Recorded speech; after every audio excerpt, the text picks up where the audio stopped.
resources. They may have limited access to education and employment opportunities, making it harder for them to build financial independence. Additionally, they may face discriminatory practices within the financial system itself, such as being denied loans or offered less favorable terms compared to men. These are systemic issues that need to be addressed if we truly want to achieve gender equality in finance. What steps can be taken to overcome these barriers and empower women financially? There are several approaches that can be effective. Promoting women's education and skills development is essential, as it equips them with the tools and knowledge to participate in the workforce and generate income. Creating a supportive legal and policy environment that prohibits discrimination and promotes equal opportunities for women in all spheres of life is crucial. These are important steps towards creating a more just and equitable society. But what of the financial system itself? How can we ensure that it is more inclusive and responsive to the needs of women? Financial institutions can play a crucial role by developing products and services tailored to the specific needs of women. For instance, they can offer microloans designed for women entrepreneurs or savings products that cater to the unique financial goals of women. Additionally, they can implement policies that ensure fair lending practices and equal access to financial services for women.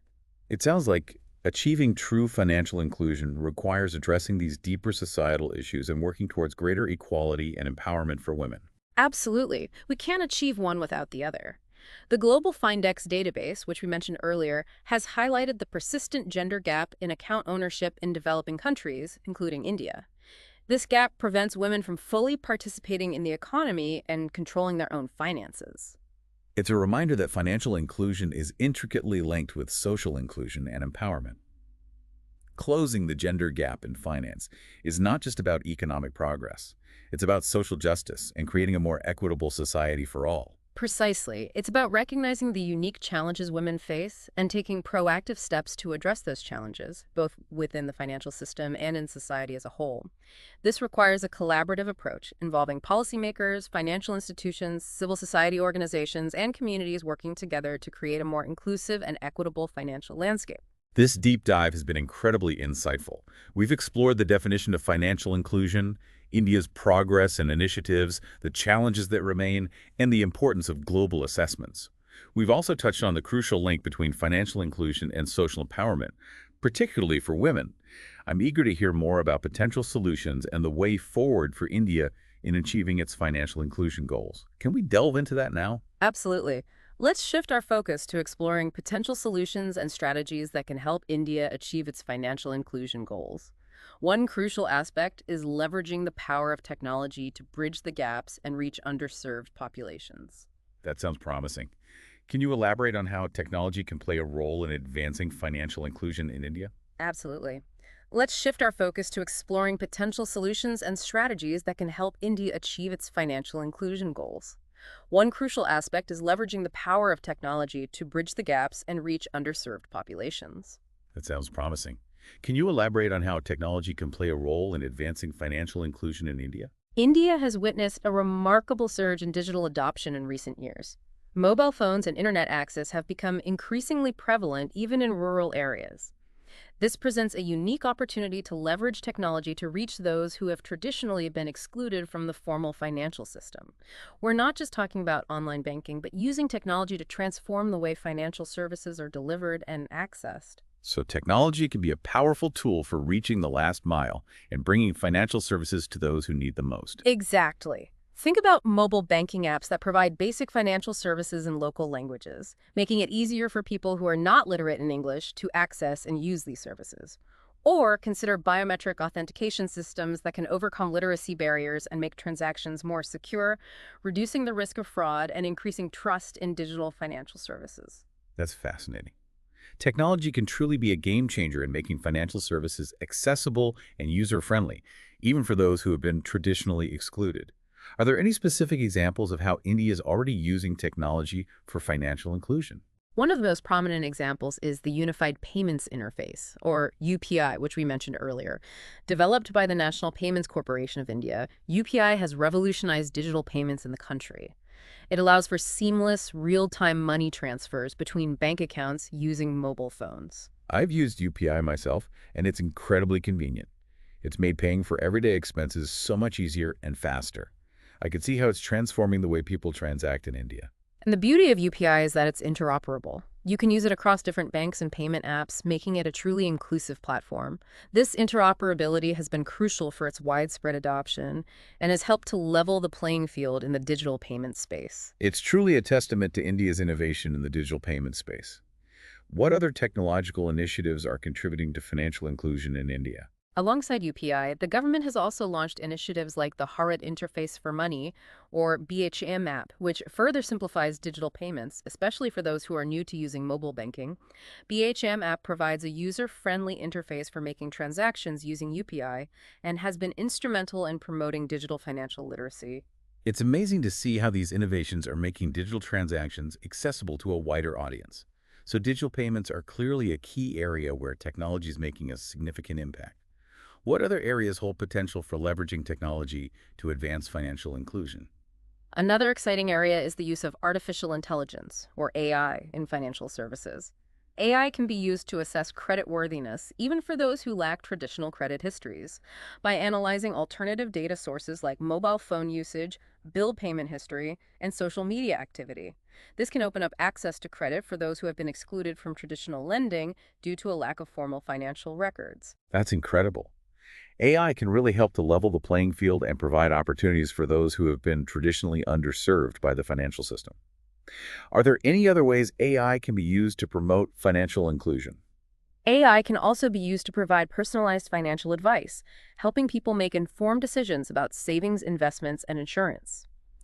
Imagine having a virtual financial advisor available on your phone, providing guidance tailored to your specific financial goals and circumstances. That sounds like a game changer.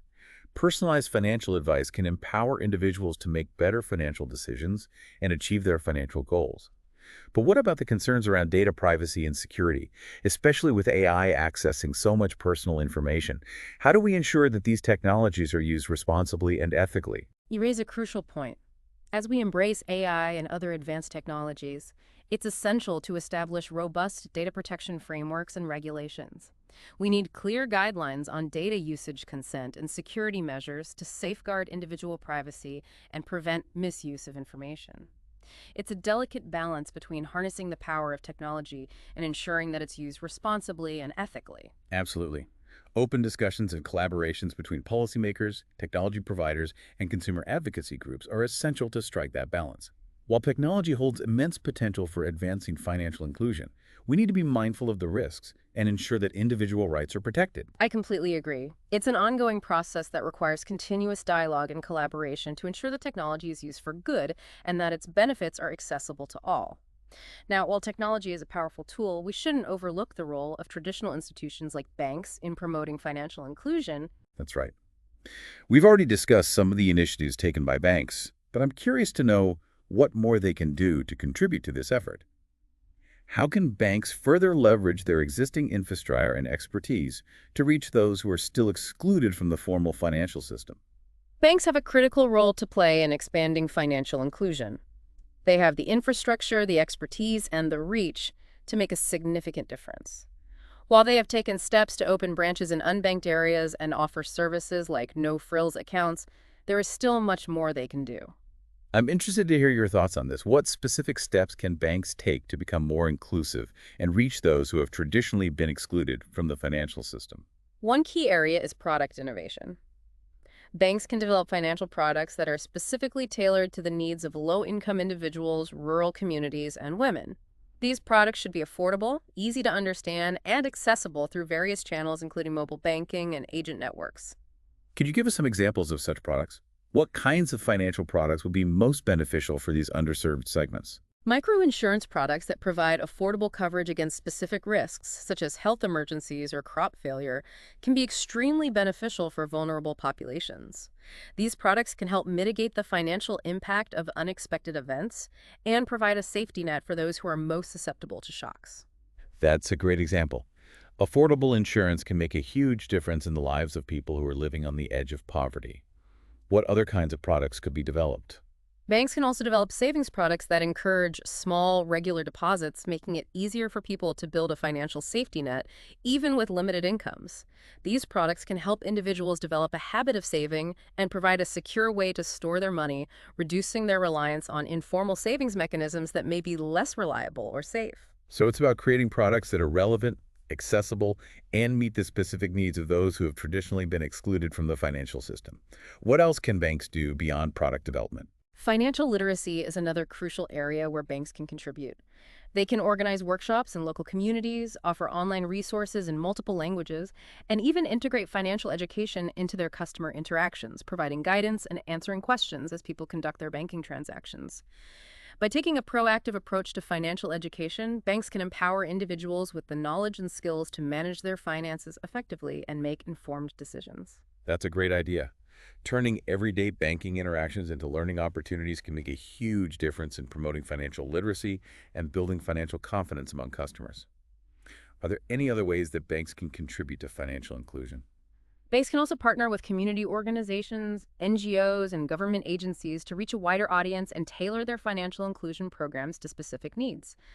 By collaborating with organizations that have deep roots in local communities, banks can leverage their existing networks and expertise to reach those who are most in need of financial services. It sounds like we need a collaborative approach with banks, policymakers, technology providers, and communities working together to achieve the goal of financial inclusion. You're absolutely right.